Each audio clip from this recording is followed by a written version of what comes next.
আজানের পরে 5 মিনিট আমি বলবো। আমাদের নেতা অ্যাক্টিং চেয়ারম্যান জনাব তারেক রহমানের নির্দেশে এই সারা বাংলাদেশের প্রত্যেকটি ইউনিয়নে কৃষক সমাবেশ অনুষ্ঠিত হচ্ছে। উদ্দেশ্য একটাই, বাংলাদেশের উন্নয়নে, বাংলাদেশকে যদি আমরা একটি উন্নয়নের মহাসড়কে উঠাতে চাই, যা কিছু উন্নয়ন হয়েছে কৃষকের, কৃষিতে যে উৎপাদন বৃদ্ধি হয়েছে সেখানে সমস্ত অবদান হলো কৃষকের।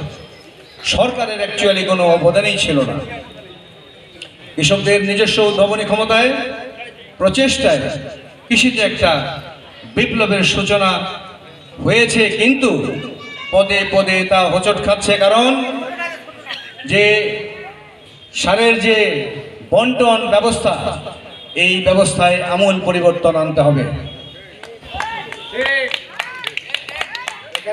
এখানে একটু আগে খুব একজন গুরুত্বপূর্ণ বর্গা চাষির পক্ষ থেকে বক্তব্য এসেছে, খুবই গুরুত্বপূর্ণ। যতগুলো কথা শুনেছি আমি, বর্গা চাষি যে ভূমিকা এই উৎপাদনে, তাতে যদি তাদেরকে আমরা ভর্তুকি, সারের ভর্তুকি কার্ড দিতে না পারি, তাহলে আমাদের যে পরিকল্পনা সেটা কখনোই বাস্তবায়ন হবে না।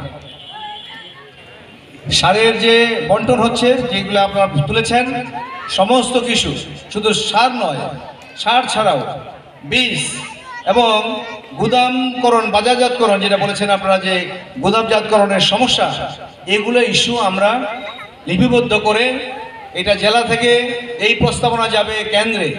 কেন্দ্রে যাওয়ার পর এই প্রস্তাবনাগুলো আগামীতে বিএনপি যে সরকার গঠন করবে কোনো সন্দেহ আছে?